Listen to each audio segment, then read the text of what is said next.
What is a CPU-GPU bottleneck? You launch the game, set everything to medium or high, look at the hardware and think, this rig should handle it easily. But the FPS is low, the game stutters, the visuals lag behind, and someone says, that's a bottleneck.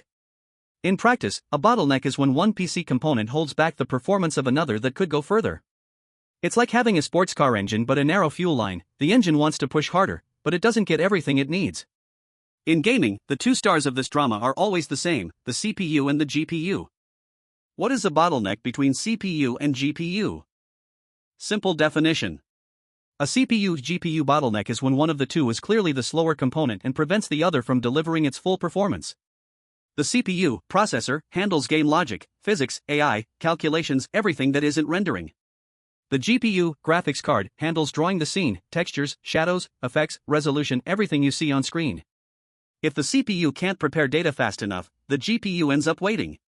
If the GPU can't render everything the CPU sends, the CPU ends up waiting. In both cases, the result for you is the same. FPS stays below what that combination of parts could achieve if it were more balanced. A simple way to picture a bottleneck. Imagine a restaurant kitchen. The CPU is the head chef assembling orders. The GPU is the line of cooks that plates the dishes and sends them out. Scenario 1, slow chef, fast cook CPU bottleneck. The cooks are flying, but the chef is slow to organize orders. The line stands idle waiting for new plates. Scenario 2, fast chef, slow cooks GPU bottleneck. The chef spits out orders non-stop, but the line can't keep up. Orders pile up. A PC is the same, there will always be a slower part that sets the limit. That's normal. The problem is when the difference is so large it ruins your experience. Difference between CPU bottleneck and GPU bottleneck. Straight to the point. GPU bottleneck. The graphics card is at its limit, very high usage, often near 100%, while the CPU has headroom. This is common in very graphically demanding games, at high resolutions, with many effects. CPU bottleneck. The processor is constantly maxed out, very high usage, while the graphics card stays at a certain usage and has spare capacity. What usually happens in each case? GPU bottleneck. FPS mainly limited by the graphics card. Lowering resolution or graphical quality raises FPS. CPU bottleneck. FPS drops in scenes with many people, explosions, or crowded cities. You change graphical quality and FPS barely improves. How to tell which one is limiting you? Practical signs. Okay, but how do you see this on your PC? 1. Watching CPU and GPU usage. If the GPU is always at very high usage and the CPU much lower, likely a GPU bottleneck. If the CPU is constantly near max while the GPU doesn't wake up, could be a CPU bottleneck. 2. Doing simple in-game tests. Test 1, change only the resolution, e.g., from 1080p to 1440p. If FPS drops a lot when you increase resolution, GPU is more stressed. If FPS barely changes even when you drastically reduce resolution, CPU may be limiting. Test 2, lower heavy effects, shadows, draw distance, post-processing. If FPS improves significantly, GPU benefited. If almost nothing changes, focus on the CPU. 3. Using monitoring tools. Use monitoring software, those that show CPU, GPU usage, and FPS in real time. The point isn't to memorize numbers, it's to observe the pattern. Who is always at the limit? Who seems to be idle? What really causes bottlenecks in part combinations? Some common situations that show up in searches. An old processor with a very modern graphics card.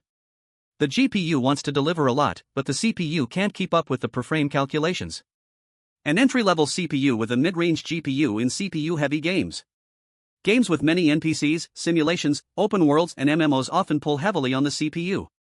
A weak graphics card with a strong processor. Here it's the reverse, the CPU has spare capacity, but the GPU is built for simpler tasks, so it becomes the limit, especially at higher resolutions. RAM and storage can also create bottlenecks. Although this video focuses on CPU versus GPU, insufficient RAM or a very slow HDD can also cause stutters, long load times, and sudden FPS drops. How to reduce or avoid bottlenecks in your PC? Here is what usually works best. 1. Balance the components when building or upgrading. Rather than putting an expensive GPU on a very old CPU, it's often better to choose a more balanced combo and make smarter use of your budget. 2. Adjust game settings. If the bottleneck is GPU, lower resolution and some heavy effects. Turn off excessive filters that only eat GPU power. If the bottleneck is CPU, reduce things that increase the number of elements on screen, crowds, draw distance, advanced physics. Close background programs. 3. Avoid unrealistic expectations. Sometimes you have a mid-range card and want to play everything on Ultra with very high FPS. Then, even without a mistake in the build, the limitation is simply the hardware level. 4. The right upgrade at the right time. If you notice the GPU has spare capacity while the CPU is constantly troubled, the next logical upgrade is the processor, and sometimes motherboard and RAM. If the CPU is calm and the GPU is always maxed out, it makes sense to consider a better graphics card. When it's worth worrying, and when not. One important point. Every PC has a component that is the limiter in some scenario. There's no system without any kind of bottleneck. You only need to worry when FPS is well below what the combination should deliver. The game stutters even at reasonable settings. You're planning an upgrade and don't want to waste money. So tell me in the comments. Do you think your problem today is more CPU or more GPU? After this explanation, is it easier to identify what's holding back your FPS?